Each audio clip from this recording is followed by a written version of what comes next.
우리 자분들에게 그렇게 인사할까요? 하나님만으로 기뻐하십시오. 예, 아멘이십니까? 정말 여러분의 삶 속에 세상의 것을 바라보면 절망하고 실망할 것들이 많습니다.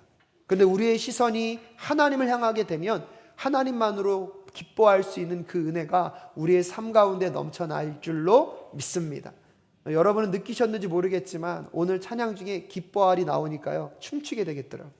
제가 사실은 금요 블레싱 기도회 때 우리 홍대희 장로님이 춤추게 될 줄로 믿습니다라고 선포했거든요. 근데요, 금요 블레싱 기도회 전에 주일 예배 때 막 오늘 막 춤추겠더라고요. 사랑하는 여러분, 하나님이 여러분의 기쁨 되실 수 있기를 주님의 이름으로 축복합니다. 하나님이 우리의 삶 가운데 찾아오시면 우리의 눈에 보이는 삶의 절망, 어떠한 공고함 속에서도 하나님만으로 기뻐하는 기쁨이 회복될 줄로 믿습니다. 제가 일전에 어떤 책을 읽다 보니까 그 책에서 프로와 아마추어의 차이를 이렇게 구별하고 있더라고요. 프로는 기회가 오면 우선 잡고 보지만 아마추어는 생각만 한다. 프로는 뛰면서 생각하지만 아마추어는 생각하고 뛴다. 프로는 행동으로 보여주지만 아마추어는 말로 보여준다. 프로는 해보겠다라고 하지만 아마추어는 안 된다고 한다. 프로는 지금 당장 좋아하지만 아마추어는 나중에 좋아한다. 프로와 아마추어의 가장 큰 공통점이면서도 차이점이 무엇인지 아십니까? 행동력입니다. 무언가에 도전이 왔을 때 고민하고 생각만 하는 것이 아니라 무엇 한다는 것입니까? 움직인다는 것입니다. 교사로 고민하는 분들 고민만 하지 마시고 오늘 결단하고 움직이실 수 있기를 주님의 이름으로 축복합니다. 여러분, 무언가를 할 것을 고민할 때 생각만 하는 것은 아마추어의 신앙이에요. 여러분, 그런 도전과 마음의 고민과 갈등이 있다면 먼저 하나님을 의뢰하고 신뢰하며 한 걸음 믿음으로 나아가 보실 수 있기를 주님의 이름으로 축복합니다.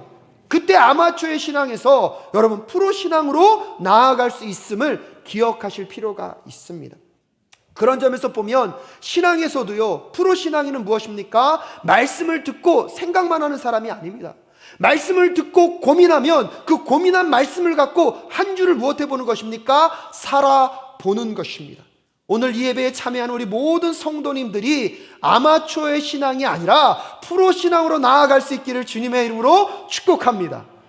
그런 점에서 질문하고 싶습니다. 지난 2주 동안 여러분의 삶에 어떠한 감사가 있었습니까? 세상적으로 보면 감사할 것이 하나도 없는 것 같아요. 하나님께 그렇게 기도했는데 이루어지는 것은 하나도 없고 옆에 집은 잘 되는 것 같은데 우리 집만 안 되는 것 같아요. 그럼에도 불구하고 여러분, 지난 2주 동안 뭘 말씀드렸습니까?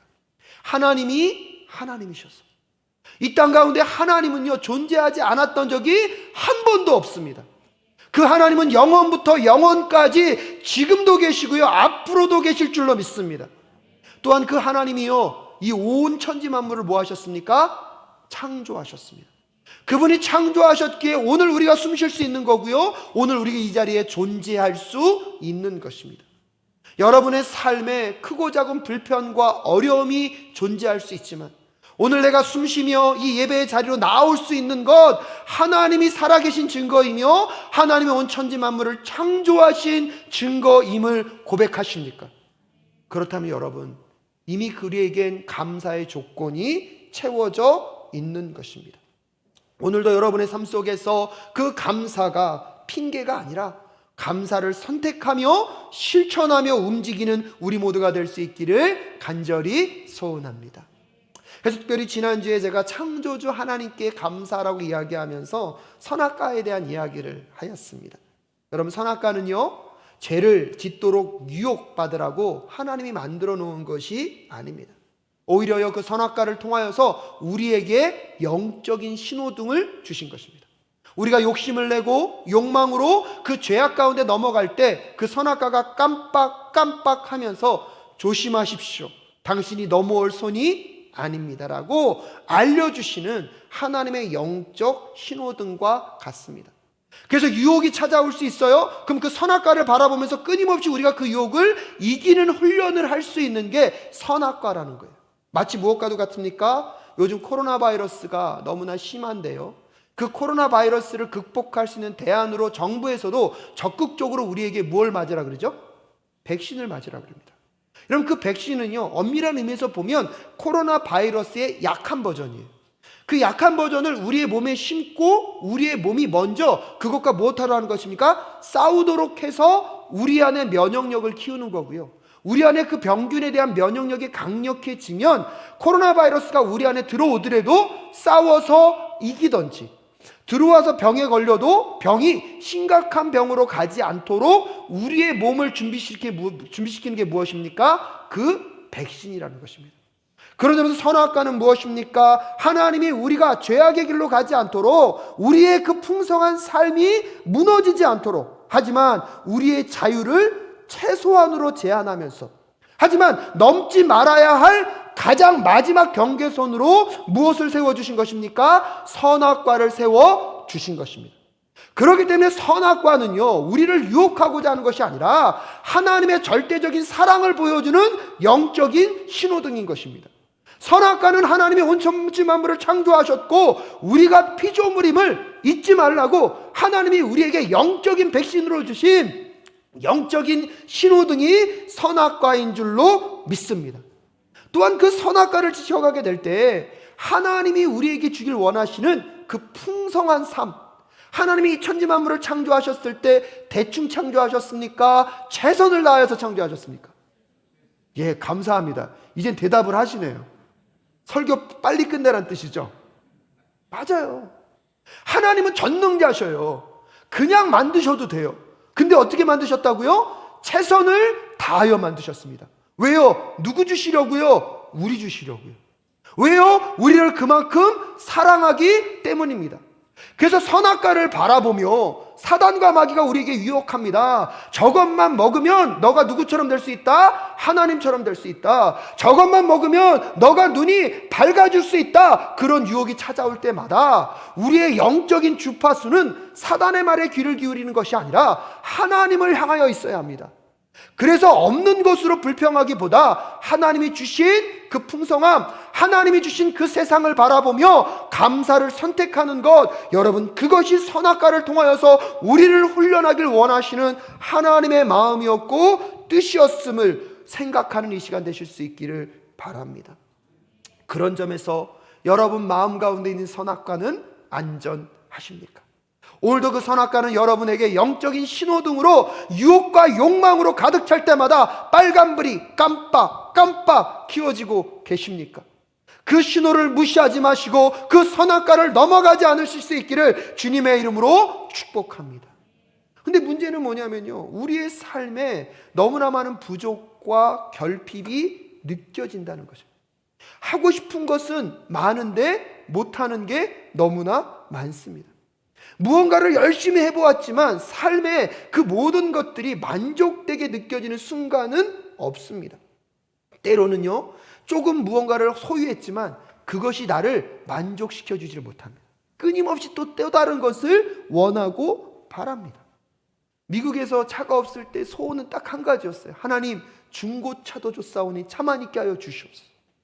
은혜로 중고차가 생겼어요. 여러분 만족할까요? 또 기도가 바뀌어요. 한번 새 차 타봤으면 좋겠습니다. 그래서 은혜로 새 차를 줬어요. 근데 여러분 그거 한 달 가더라고요. 어느 순간부터 좁네, 기능이 없네, 왜 이렇게 옵션이 없네. 주여, 좀 더 큰 차를 허락하여 주시옵소서.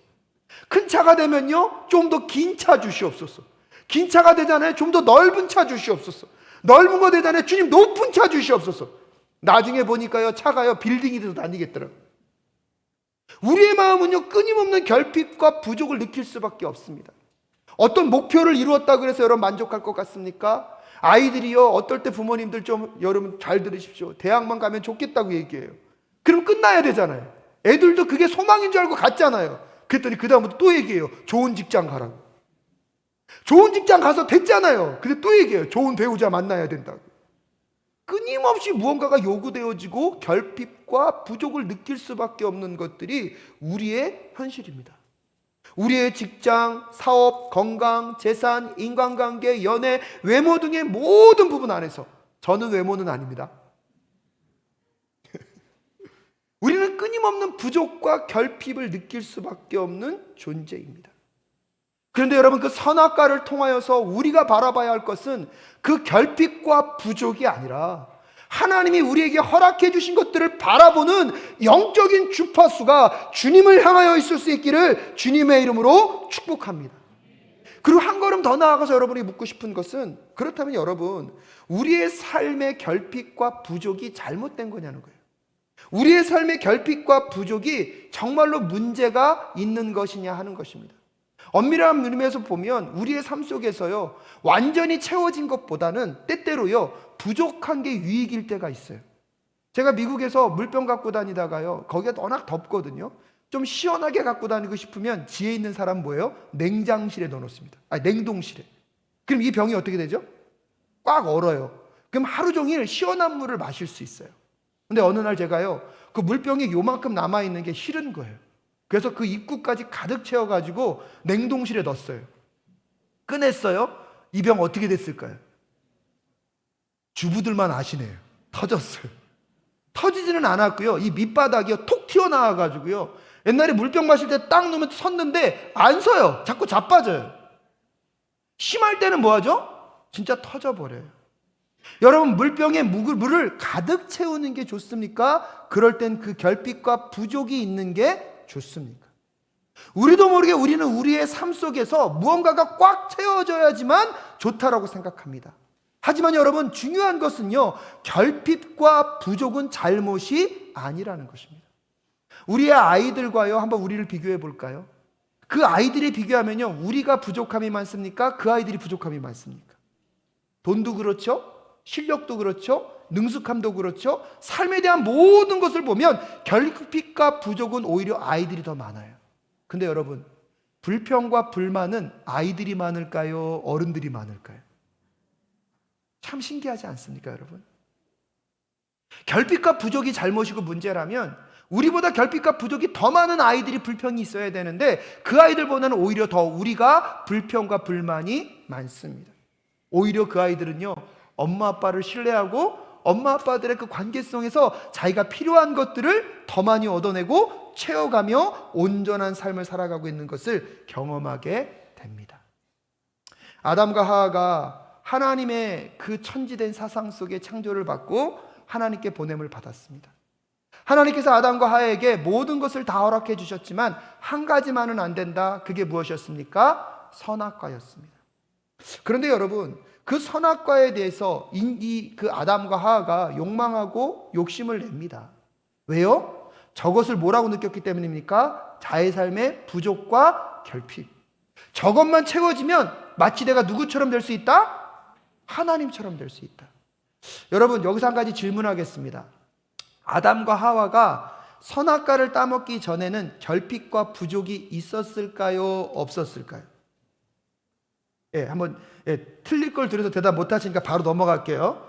자, 오늘 성경 말씀 창세기로 한번 가보겠습니다. 창세기 3장 5절 말씀 함께 읽겠습니다. 창세기 5장 시작. 하나님은 너희가 그 나무 열매를 먹으면 너희의 눈이 밝아지고 하나님처럼 되어서 선과 악을 알게 된다는 것을 아시고 그렇게 말씀하신 것이다 라고 얘기합니다. 이건 누가 말하는 것입니까?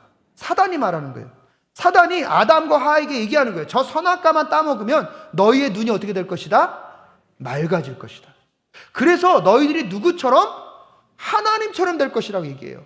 여러분, 근데 그때 선악과를 제대로 깨닫고 있었으면 그들이 이미 주신 것에 감사하며 오히려 극복했어야 되는데 안타까운 것은 그 선악과를 따먹었습니다.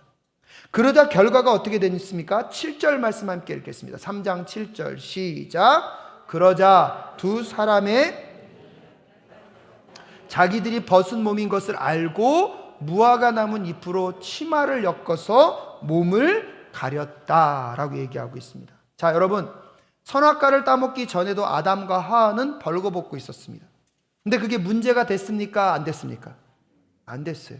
선악과를 따먹자 사단의 말처럼 되긴 됐어요. 그들의 눈이 어떻게 됐습니까?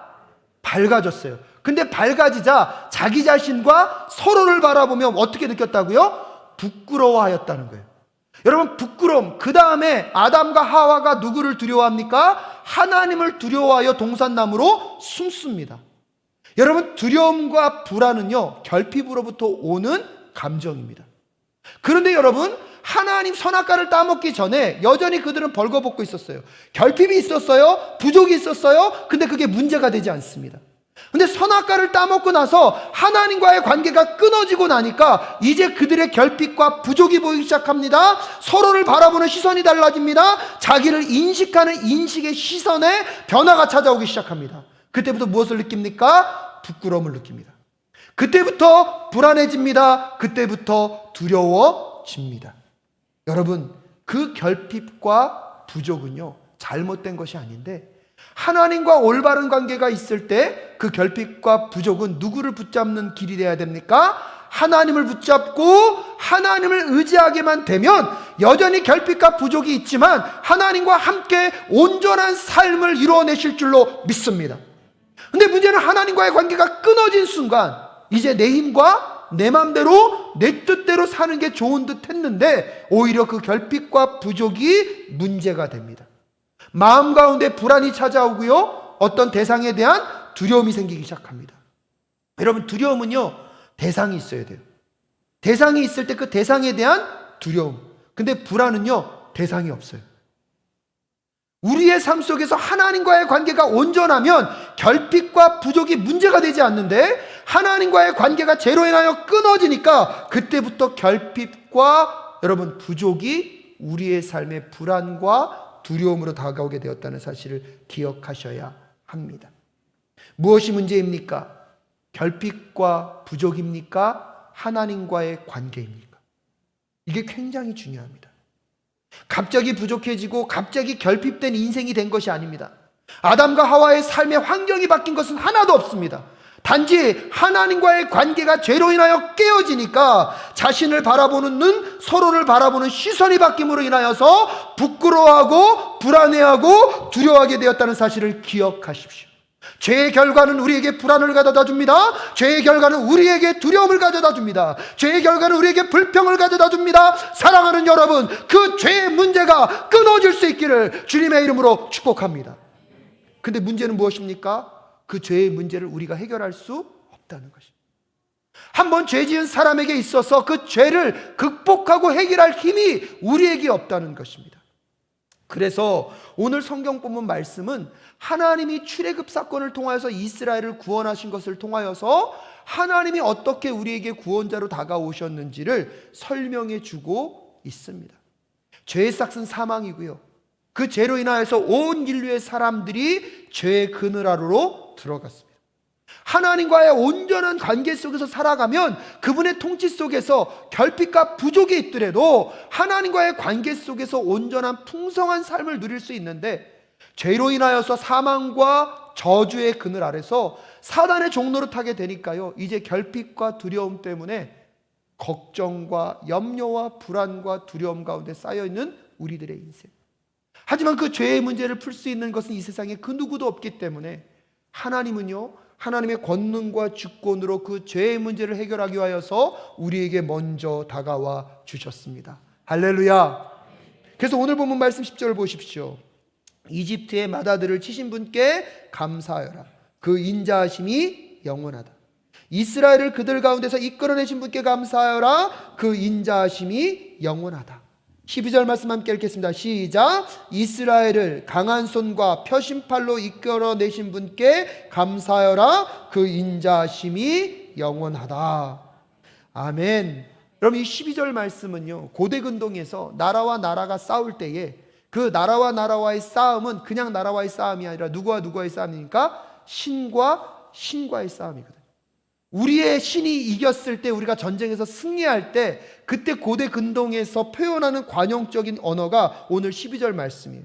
이스라엘을 강한 손과 펴신 팔로 이끌어내신 분께 감사하여라. 무엇을 의미합니까? 죄로 인하여서 사단의 종로를 타면서 사단의 그 죽음의 사망의 그늘 아래 살아가는 우리에게 아무런 소망이 없는데 하나님이 하나님의 권능과 주권으로 다가오셔서 그 사단의 권세를 깨뜨려 버리시고 그 종되었던 삶으로부터 우리를 이끌어내신 하나님, 그분이 우리의 구원자이심을 고백하는 이 시간 되실 수 있기를 주님의 이름으로 축복합니다.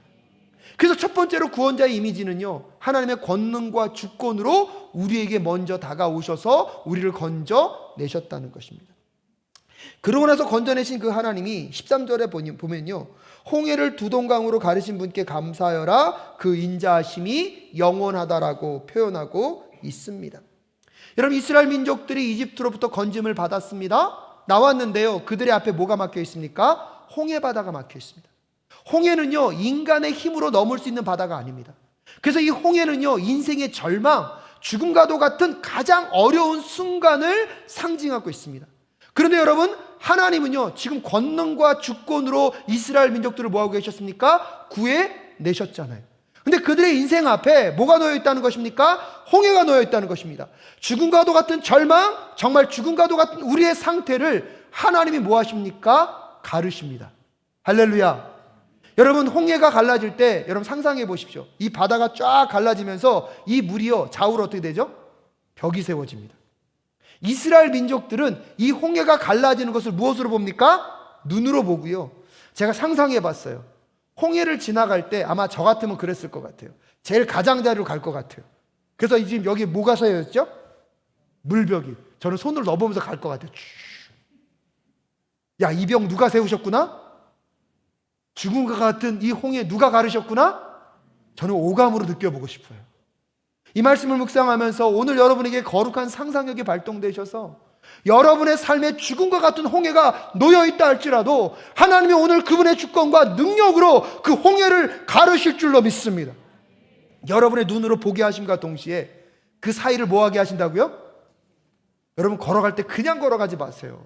이거 빨리 가야지 그러지 마시고 여러분, 한번 그 벽에 가서 하나님이 세우신 그 물벽 만져보실 수 있기를 주님의 이름으로 축복합니다. 하나님이 어떠한 절망으로부터도 우리를 구출해내시는 하나님이 우리 하나님이신 줄로 믿습니다. 인간에게 가장 최악의 절망은요, 죄된 상태예요. 근데 그 죄된 상태에서부터도 우리를 건져내셨다면 이 땅을 살아가는 이 땅의 육신의 모든 삶, 어떠한 절망, 어떠한 아픔, 어떠한 고통도 하나님은 가르시고 반드시 건져내실 줄로 믿습니다. 그리고 나서 여러분 14절에 이렇게 얘기합니다. 이스라엘을 그 가운데로 지나가게 하신 분께 감사하여라. 홍해를 가르셨을 뿐만 아니라 하나님이요, 이스라엘 백성들을 홍해 이쪽에서 물을 가르시고 오른쪽으로 옮기셨다는 거예요. 즉 A라는 장면에서 B라는 곳으로 옮기셨다는 거예요. 그래서 오늘 시편 기자는 구원이 무엇이냐는 것입니까? 장소의 이동이라는 거예요. 위치의 변화라는 거예요. 우리가 죄를 지음으로 인하여서 사단의 종로를 타고 어둠의 자녀로 살아갈 수밖에 없는 우리들에게 여러분, 그 죽음의 죄의 문제의 절망을 가르시고 그 홍해 바다를 지나가게 하셔서 우리에게 사망과 저주의 그늘에 머물러 있지 않게 하시고 영원한 하나님의 나라의 생명으로 옮겨주셨는 줄로 믿습니다. 이게 굉장히 중요한 거예요. 여러분, 그러면서 여러분, 이 홍해 사건을 통하여서 하나님의 구원을 설명하는데 고린도전서 10장 1절과 2절에 보면 사도 바울이 이 홍해 사건의 구원과 세례를 연결시키고 있습니다. 여러분, 고린도전서 10장 1절부터 2절까지의 말씀 함께 읽겠습니다. 시작. 형제자매 여러분, 나는 여러분이 이 사실을 알기를 바랍니다. 우리 조상들은 모두 구름의 보호 아래 있었고 바다 가운데를 지나갔습니다. 이렇게 그들은 모두 구름과 바다 속에서 세례를 받아 모세에게 속하게 되었습니다. 이스라엘 민족들이 홍해를 지나갔어요. 근데 그 홍해를 지나간 사건이 오늘날 우리에게는 뭐와 똑같다는 것입니까? 세례와 똑같다는 것입니다. 그렇기 때문에 여러분, 우리가 예수님을 나의 구주, 나의 하나님으로 믿는 순간 우리에게는 무슨 역사가 있는 것입니까? 홍해를 지나간 역사가 이미 이루어졌는 줄로 믿습니다. 죽음과 같은 절망의 순간을 가르시는 예수 그리스도, 그 자리에 그냥 두지 않으시고 영원한 죽음으로부터 영원한 생명으로 옮겨내신 예수 그리스도의 그 십자가를 믿음으로 나의 과거의 죄된 자아는 그 홍해에 수장되어 죽고 그 홍해를 가로질러 나오면서 예수 그리스도의 영광스러운 몸과 함께 부활된 새 사람임을 고백하며 나아가는 우리 모두가 될 수 있기를 주님의 이름으로 축복합니다. 여러분, 그래서 하나님의 구원의 역사는요, 하나님이 주권적으로 그의 권능과 능력으로 이루심과 동시에 우리 앞에 죽음과 같은 그 홍해의 바다가 놓여있는 그 죄의 문제를 하나님이 가르시고 그 홍해 사이를 어떻게 하십니까? 지나가게 하셨다는 사실입니다. 오늘날 우리는 예수 그리스도를 나의 구주 나의 하나님으로 믿고 세례를 받을 때에 이 홍해를 가로질러가는 구원의 역사가 이미 우리 안에 이루어졌음을 고백하며 나아가는 우리 모두가 될 수 있기를 주님의 이름으로 축복합니다. 그러게 여러분, 지금 여러분의 삶에 어떠한 홍해가 있으십니까? 여러분, 그 홍해는요 영혼과 관계된 게 아니잖아요. 내 가장 절망인 내 영혼의 죽음을 해결하신 하나님의 그 구원의 역사가 오늘도 여러분과 함께하고 있음을 꼭 잊지 않는 오늘 이 시간 되실 수 있기를 주님의 이름으로 축복합니다. 그리고 나서 15절에 바로와 그의 군대를 뒤흔들어서 홍해에 쓸어버리신 분께 감사하여라. 그 인자하심이 영원하다. 그 홍해 바다에 하나님을 대적하고 하나님의 백성들을 대항했던 자들이 다 수장되어 버리잖아요. 여러분, 눈에 보이는 세상의 악이 잘 되는 것 같으십니까? 하나님대로 살지 못하는 세상이 나보다 더 무언가가 잘 되는 것처럼 여기십니까? 아니요, 하나님은 반드시 그 모든 것들을 심판하실 줄로 믿습니다. 예수 그리스도 안에 있는 자들만에게 영원한 생명이 있고요, 예수 그리스도 안에 있는 자들에겐 구원의 은혜가 있는 것입니다. 근데 말씀을 마무리 지으면서 여러분에게 도전하고 싶은 것은 그것입니다. 그 구원이 우리에게 어떻게 오게 되었습니까? 여러분, 그 구원이 우리에게 어떻게 오게 되었습니까?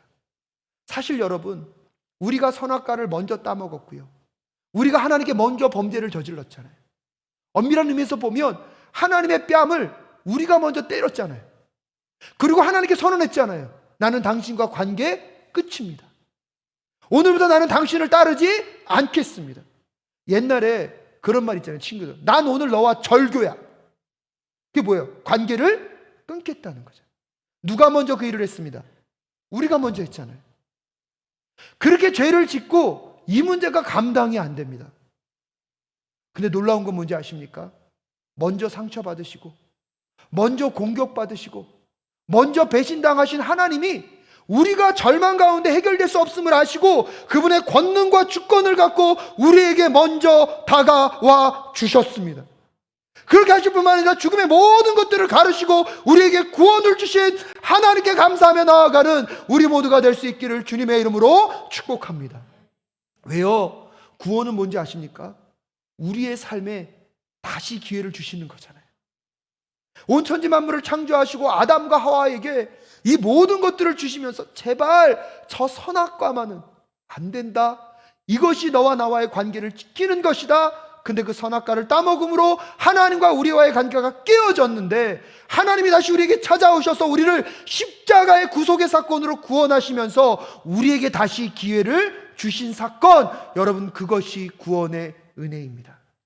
그러기에 자격 없는 우리에게 다시 시작할 수 있는 기회를 주신 하나님께 감사함으로 구원의 하나님께 감사하며 나아가는 우리 모두가 될 수 있기를 주님의 이름으로 축복합니다. 한 걸음 더 나아가서 여러분, 예수 잘 믿는 인생 속에도 결핍과 부족은 존재할 수 있습니다. 하나님과 함께 한다고 여러분의 삶에 부족은 하나도 없고 내 원함과 내 소원대로 다 이루어지는 인생은 없습니다. 근데 여전히 여러분 신기하지 않습니까? 구원은 받았대요. 근데 여전히 우리는요, 하나님과의 관계로 온전해지지 않습니다. 저는 오늘 여러분 마음 가운데 있는 두려움과 불안의 실체가 어디로부터 오고 있는 건지를 다시 한번 생각해 보실 수 있기를 바랍니다. 그게 하나님과 관계된 것입니까? 아니면 여러분의 삶의 부족과 결핍으로부터 온 것입니까? 하나님과 관계가 온전해졌을 때 아담과 하와는요, 결핍과 부족이 있었는데 그게 문제가 되지 않았어요. 오히려 그 결핍과 부족 때문에 하나님을 더 의지하고 붙잡음으로 하나님과의 관계가 온전해졌고요, 그래서 그들의 삶이 온전해질 수 있었습니다. 우리는 구원을 받았다고 얘기합니다. 근데 여전히 우리는 하나님과 관계없는 세상의 결핍과 세상의 부족과 세상의 불편 속에서 우리는 불안해하고 두려워하고 있습니다. 이번 한 주 동안 정말로 여러분, 구원의 하나님께 감사한다는 것은 나에게 두 번째 기회를 주셔서 주님 감사합니다. 그리고 여러분의 삶 속에서 결핍과 부족이 느껴지는 그 순간에도 하나님이 함께 계심으로 하나님 이 결핍과 부족이 문제가 되지 않는 인생이 될 수 있도록 도와주시옵소서. 육체적으로, 재물적으로, 물질적으로, 관계적으로 결핍과 부족함이 있는 건 문제가 아닙니다. 문제는요, 하나님과 우리와의 관계가 끊어졌는가 끊어지지 않은가의 문제입니다. 그래서 이번 한 주만이라도 여러분의 삶의 결핍과 부족이 찾아올 때마다 그것으로 하나님 더 의지하고 하나님 붙잡음으로, 그 결핍의 문제가 해결되지 않아도 여러분 하나님으로 온전한 삶임을 고백하며 그분께 감사하며 이 한 주를 승리해내실 수 있기를 주님의 이름으로 축복합니다. 그러면 여러분 정말로 하나님, 나를 구원하여 주신 그 하나님께 감사하며 사는 이 한 주가 되실 줄로 믿습니다.